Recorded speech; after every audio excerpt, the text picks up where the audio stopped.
Innovation just grows. From fintech to AI, we summon the best. Never a weak link, we put them to test. Precision and focus, no room for the noise. If the world needs talent, we deploy. Deploy, elevate, redefine. Yeah, built to last, designed to shine. Hey everyone, welcome back to the Techs in the City podcast.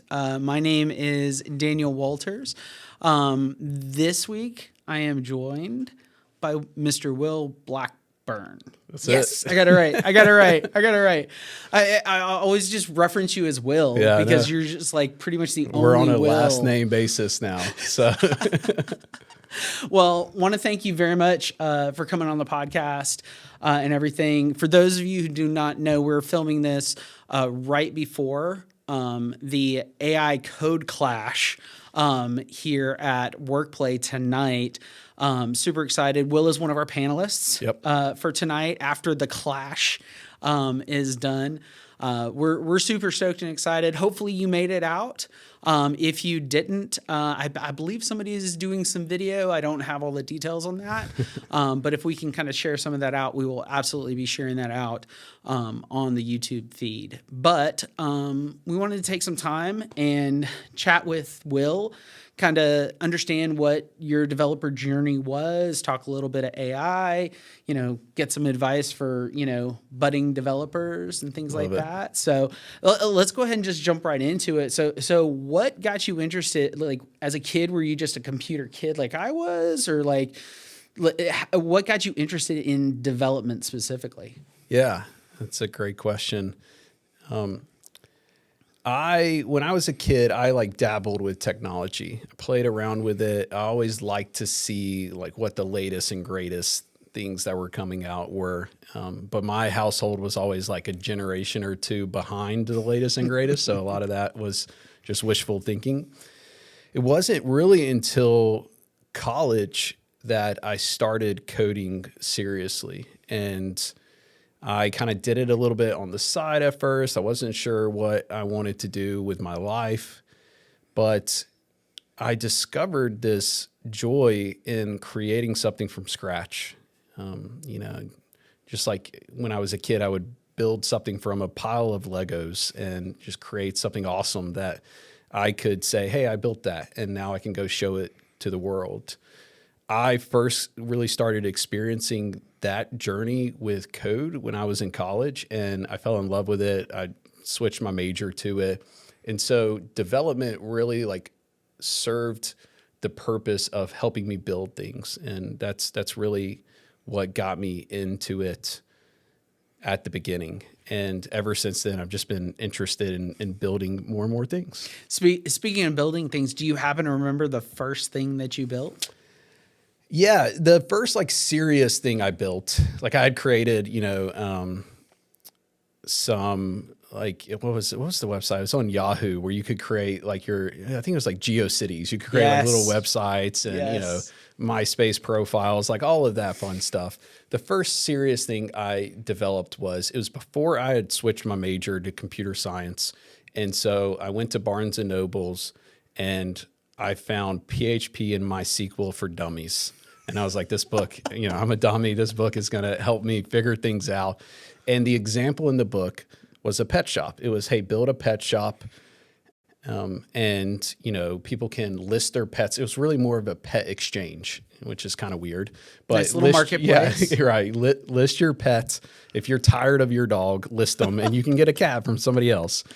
The idea just was interesting to me, not that interesting to me. And I thought, hey, I'm going to follow this tutorial in this book, but I'm going to build it for a student ticket exchange website. So this is back in the day when there wasn't an automated way to, if I have a football ticket and I want to exchange it or sell it to somebody else, I need to send it to them. There wasn't a good way to do this. And so that was the first website I built. And I launched it. It was the worst designed website on the face of the planet. I still have the HTML code that I go and look at from time to time. And I learned a lot about myself in that, it was the funnest thing. And I knew I was just going to be kind of addicted to this process of building things for the rest of my life. And I also like very quickly hop from that idea to the next idea. And so that's another thing that stayed with me that I've fought against. Well, and the fact you're an entrepreneur, so different from some of the other guests that we've had who are just like hardcore developers. You're an entrepreneur as well. Tell me a little bit about that journey. Like, you have the development background, you work on that. What really kind of, obviously we've seen some of the origins here, but like what was kind of that moment where you're like, yeah, I'm also going to be an entrepreneur? Yeah, it happened pretty much at the same time when I was getting into writing code. The exciting thing to me was getting to write something from scratch. Like that was my first love is, hey, I have this idea in my head. I see this problem that either I'm having or somebody else is having. Now let me go build a solution for it and then show it to the people that are having that problem. And so that really happened at the same time. The student ticket website was the first version of that. And so I went out on campus at the University of Alabama and I printed off some flyers and shared it with some people. And I had like 2 tickets exchanged on my website and I was like, this is amazing. And then I left it and moved on to the next project. But so, yeah, I think very early on, I knew that's what I wanted to do. And that was like one of the reasons why I wanted to be a developer is so that I could build stuff to share with other people. How is the developer mindset? Like, do you see yourself like different from other entrepreneurs because you have a development background? Because a lot of entrepreneurs, who I've encountered, not all of them, but most of them don't have like an engineering background or development background or some background that's like super technical based. It's more of like a business based. Yeah. So how does that kind of set you apart? Yeah, there's been pros and cons, I would say. On the plus side, I'm able to build stuff myself and move really quick. And that's amazing. When you think of an idea and I don't need anybody else, I can just go build this and figure out if it's something worth building. But then it's a double-edged sword in that means that oftentimes you will not do the validation necessary to see if you have an idea that's worth spending your time on. If you can just go build something, oftentimes you will. You don't have to talk with anybody. You will never get rejected, all the things. And so, I think the first like 5 years of my career was a lot of building solutions in search of a problem and just having that first impulse be, let me go build it, which was fun. I grew a lot technically, but also it led to a lot of wasted code. So entrepreneur, have that development background and AI. Because like here in Birmingham, you're kind of known for AI and being one of those AI guys. So how did AI start to kind of like creep in to your background? Like when did you first notice it? What were some of your first things? Because a lot of, obviously our audience probably knows that AI has been around in some form or fashion for 30, 40 years now? Yep. So, but longer, So what was your introduction to AI? Yeah, it was always really interesting to me. I think like traditional AI and machine learning was always super interesting to me. I would learn enough to be dangerous with it, but never like focused on it. And it really wasn't until this generative AI movement that I started using it every day. And I remember when ChatGPT came out, I was one of those day one users where I was like, all right, let's see what this thing is about. And, in the first month of that, just had some of those aha moments where to kind of see how widely impacting this was going to be. The other thing I'll mention is that 18 months ago, I co-founded a startup that I'm running today. And with that, we have been building a product and getting it to market and working with customers that we've onboarded. We have been massively resource constrained as a 2-person and now a 3-person startup to where we've looked for solutions to that resource constraint problem.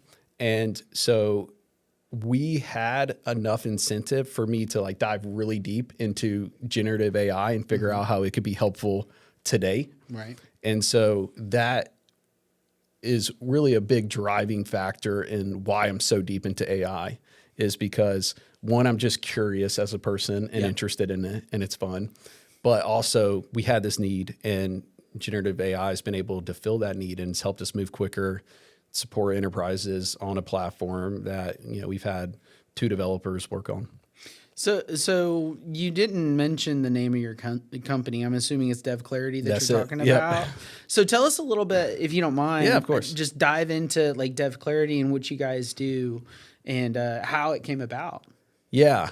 I like to tell this story. I knew a developer who was a great developer, but he wasn't a traditional developer. He didn't have a computer science degree. He was actually a marketing employee that wanted to switch to software development, taught himself how to code, and just became massively impactful. Was truly one of those 10x developers that could get more work done. But because he had come in as a marketing employee, he hadn't gotten the raise he deserved. His output and the value that the company was giving him was very much mismatched. And so he went to his boss and, very humbly talked about this, explained the situation. And his boss was like, "You're right. We've got to work on this. Let me go talk to my superiors and let's figure out what we can do," all of that stuff. And month after month went by with no change. And eventually, as everybody can expect, that developer left the company and went and found a job that was willing to pay him what he was worth. Well, what I didn't mention is I was that developer's manager. I was not the developer. No. I was the manager. And this was my first experience in leading software development teams. And it was obvious to me the day that he left that I had not done a good job. I had gone and argued his case, but I didn't have the conviction enough. I didn't have the experience enough, and I let him down. And we lost that developer, and that was a big wake-up moment for me in my software development leadership journey. That company I eventually became the chief technology officer for and sold that company. And afterwards, I thought, hey, with my co-founder, we have an opportunity to help out development leaders in their journey and help out the person who I was a few years ago. And so that is where DevClarity came from. We're a platform for software development leaders that help them better manage their development team. We've gone to market with a one-on-one tool that's specific to software developers. It pulls in the work that they're doing. It helps them better understand the contribution that everybody's making, helps them give better specific guidance. Because at the end of the day, software developers are the most impactful employee that any company can have. So that's what we're really trying to help. It's now being, merged in with all this AI, and it's a space we want to stay in for a really long time. I'm curious about the leadership aspect of it, because obviously, tough pill to swallow losing that, employee and everything. Do you feel like do you feel like companies are supportive of investing in not just the talent, but also the leaders to show them how to lead? And how does DevClarity kind of play into that? Yeah, we've learned a ton over the past 18 months and what the incentives are and what people care about. The reality is that at the end of the day, all anybody cares about is getting things done. Right. And especially when it comes to development, we are here to write code, to move the product forward, to help solve those problems that we talked about earlier. And so that's the most important thing. So it's really important if we're trying to sell a product like DevClarity to be able to connect with that. And so that's something that's just really important for us. And if we can draw that line, then companies are absolutely willing to invest in their developers. And it's another reason too why I know we're going to talk about AI. That's what we're talking about tonight. That area just excites us so much. It's where I spend so much of my time, because I personally have seen how impactful it can be towards that goal of getting things done if done in the right way. Well, expound upon that, if done in the right way. Yeah. I'm going to call you on that one, because that's a loaded little clip right there. It is. So I think everybody, if you are a developer now, you've had some experience with AI writing code. Either you've written it yourself or you've dealt with a pull request that has like obviously been AI generated code. And really, this technology has been out now for about 18 months, and everyone knows AI moves fast. The output that you could get from these systems 18 months ago wasn't that good. The systems were not set up well to bring in the right context about your code base, to stick to standards that you might have as a development leader. And so the code just wasn't that good. And I think a lot of people's first impressions have been based off of that experience with AI generated code. The tools that exist out there today, a tool I use every day is called Cursor. It's an AI enabled editor. There's another one that's called Windsurf, another great tool. Plenty of other tools out there as well. These tools really do a good job of making it be easy for the developer to bring in the right context and to get good AI code. So that's really what that caveat is about, is when, people hear that, they might be thinking of an experience they've had with AI generated code, and it just hasn't been done in the right way. My football coach always used to say, you get hurt when you're not going 100%. When you let up and you're going 90% or you're not paying attention, that's when someone hits you from the side or you get injured. And so if you're not doing these things in the right way, there will be consequences. So it's important to do them in the right way. That is such a great analogy, because if you pull your foot off the gas, like that's when you trip. That is 100% when you trip. I absolutely love that. So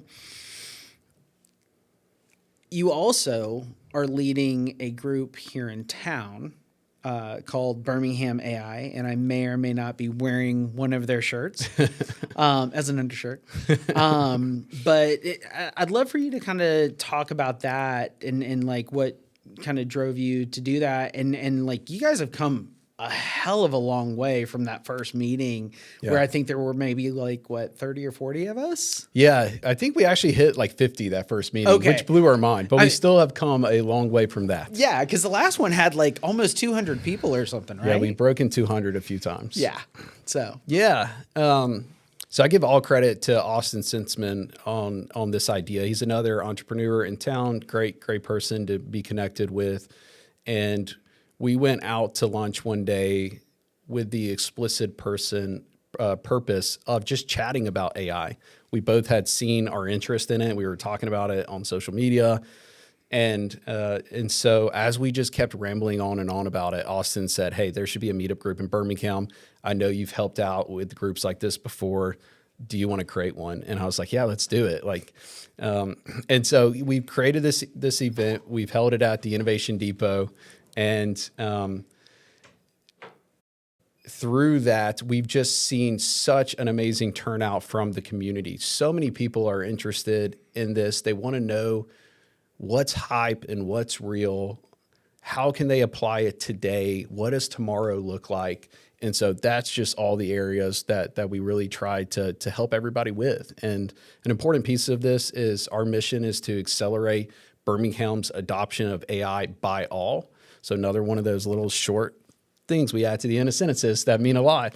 And that's important to us because even though I'm technical, we know a lot of people aren't technical. And AI is going to impact the non-technical jobs just as much as the technical jobs. And so we try to make sure that the content and meetings are accessible to everybody.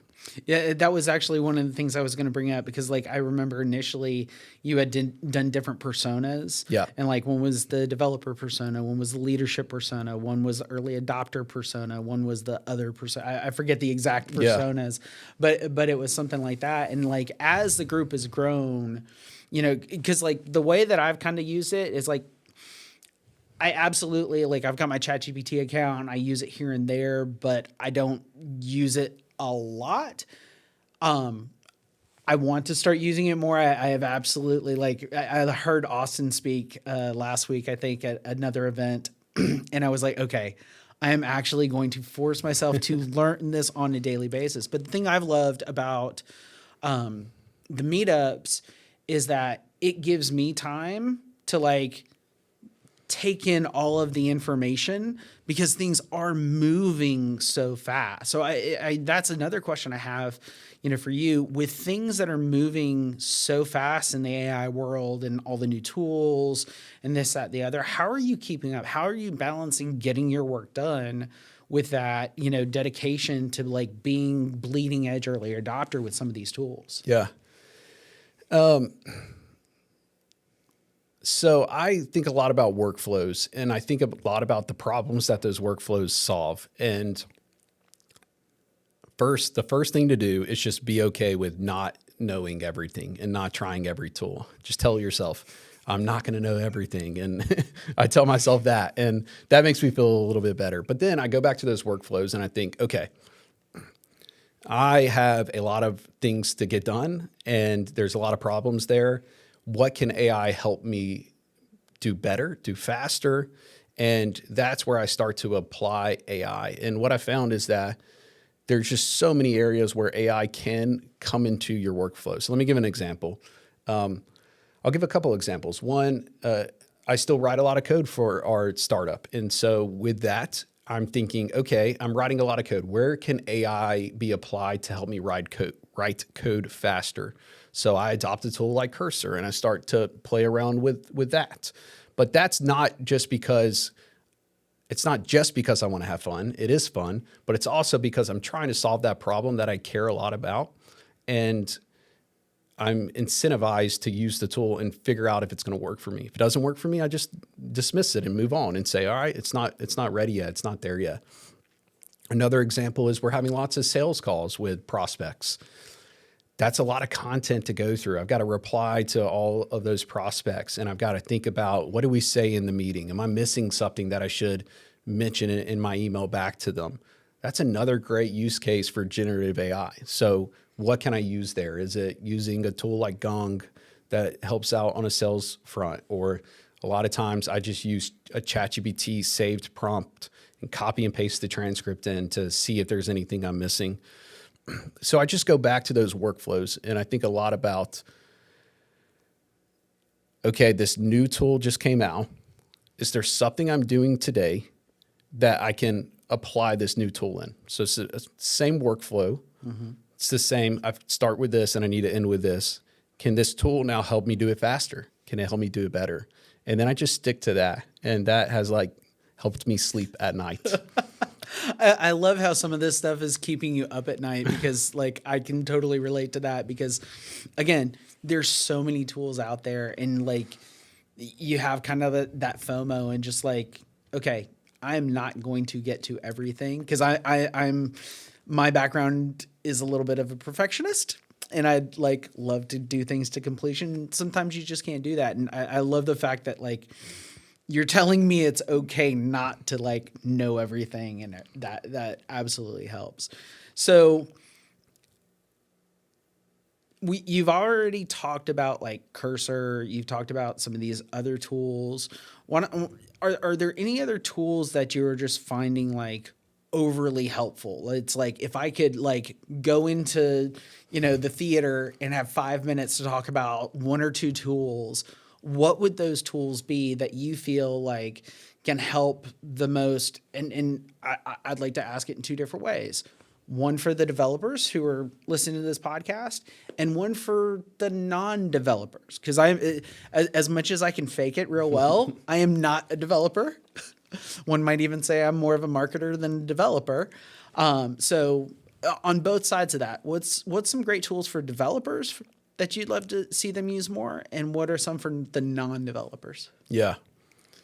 So I'm going to do two things you might not like. One, I'm going to go back to problems first instead of the tools because that's just so important, I think, to frame it up that way. Fair. And when I think of the developers and, I talk to a lot of companies. We're building a startup for development leaders. We're also helping some companies out in adopting these AI tools. So we hear a lot about where companies are at with their adoption. So much of the problem that we continue to hear is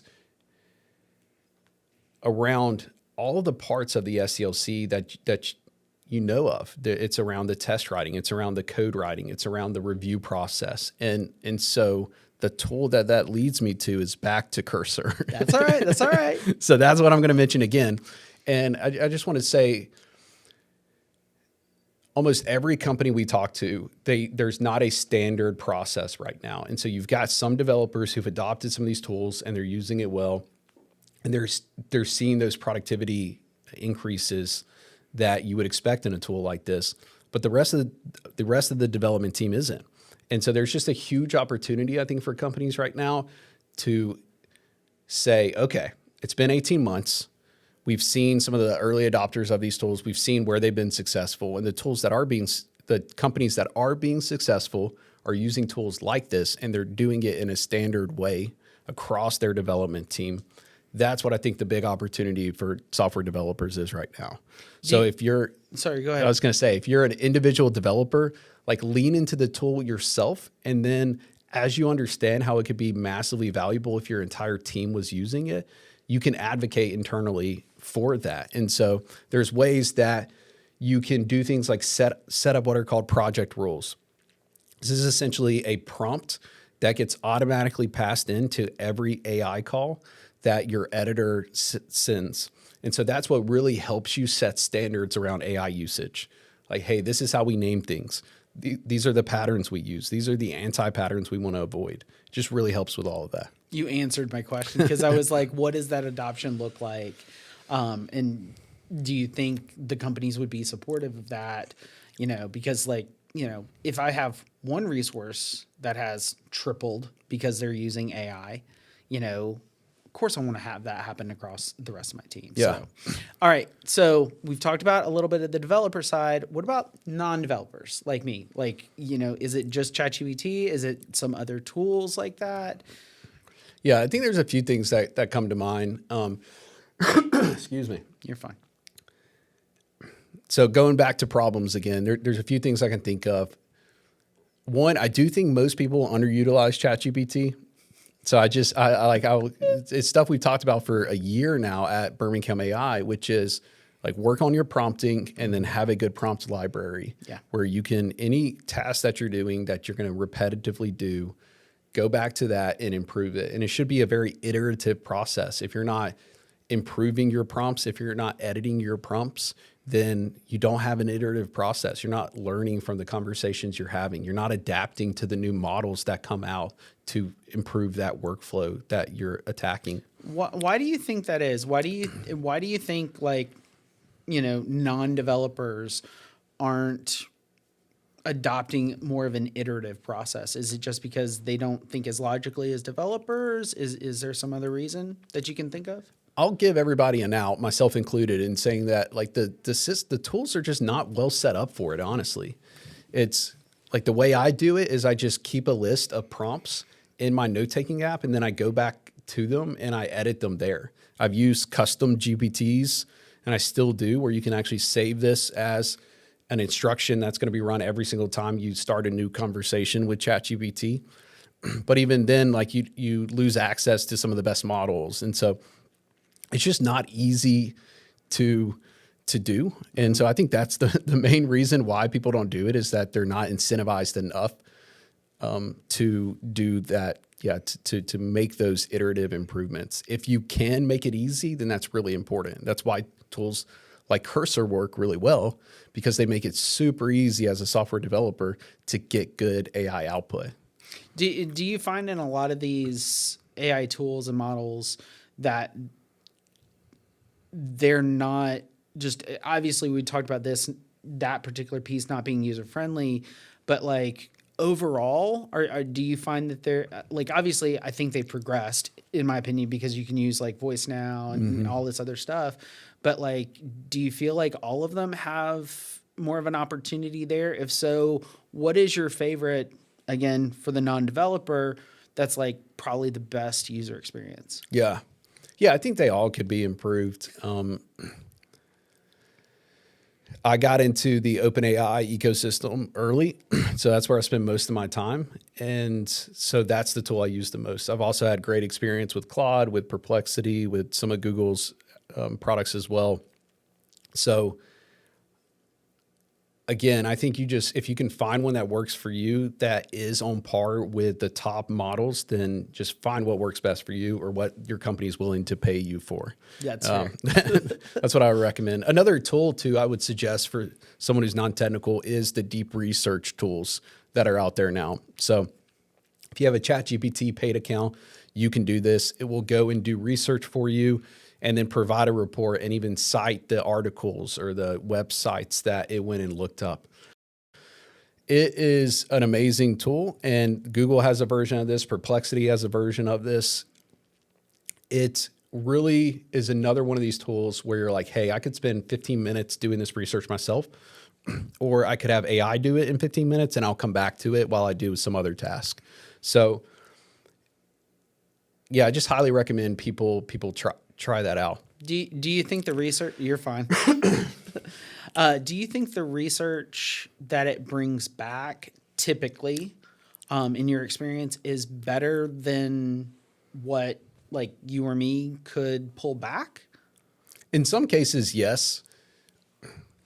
But the benefit is that I don't have to do the work, right? That's fair. That's fair. I just like, and that's always been one of the things that's kind of in the back of my mind is, you know, and again, things have gotten better over 18 months, but it's just like, you know, with hallucinations early on and everything, it's just like the quality of data that's coming back has always just kind of been one of those questions in the back of my mind. But that's what the deep research tool really tries to address is hallucinations. And so they do the citation piece really well. Where like you can click on the link and see the paragraph that it's citing. Okay, yeah. That's nice. That's nice. I haven't played around with the deep research yet. It's on my list of things to do that I created on Saturday to start messing with inside. So, last thing, any other final thoughts, anything else you have the community's attention? If there's any piece of wisdom that you want to impart to the community, what would it be? Let's see. The phrase that I just have always said is use the tech. And I just think that's such an important thing. So many people will like form an opinion about a technology, about a tool, when they haven't really used the tech. Maybe they've seen a LinkedIn post about it. Maybe they've tried it once. And you have to do the work to have an opinion. Like you have to do the work if you want to have an opinion. So use the technology, find out what works and what doesn't work, and then have that opinion yourself. And that's going to mean so much more than what I said on LinkedIn. And it's going to actually be the thing that changes your workflows and helps you solve your problems quicker.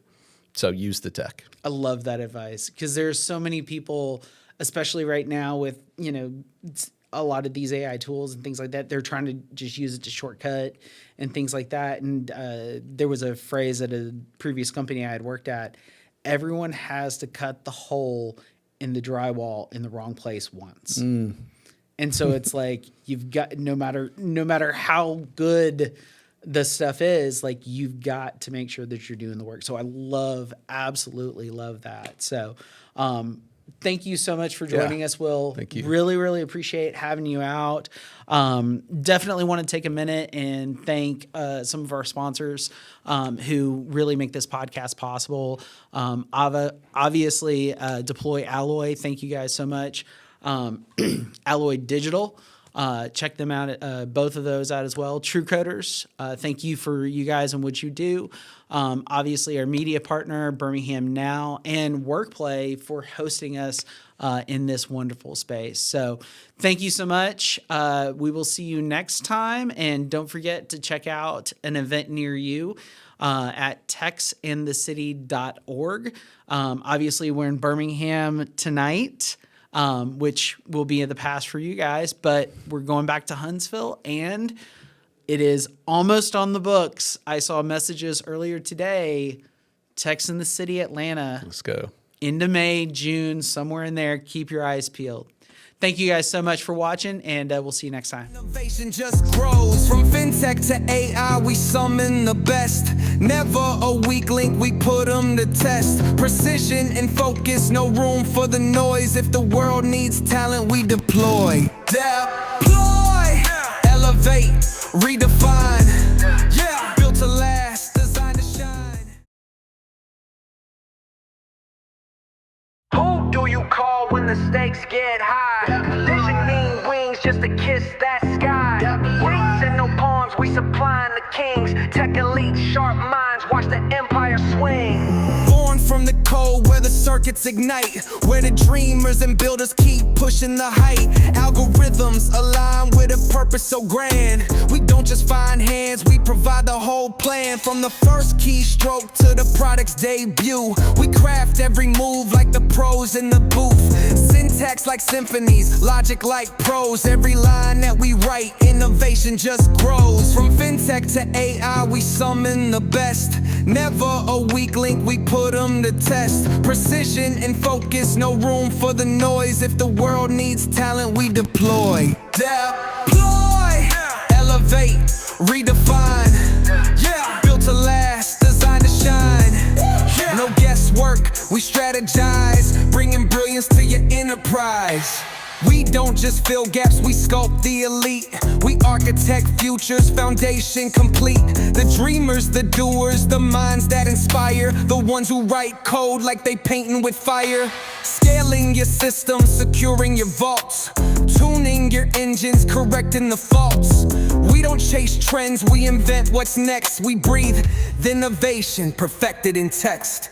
You need a spark, we'll summon a storm. An army of minds where brilliance is born. From the basement to boardrooms, the mission is clear.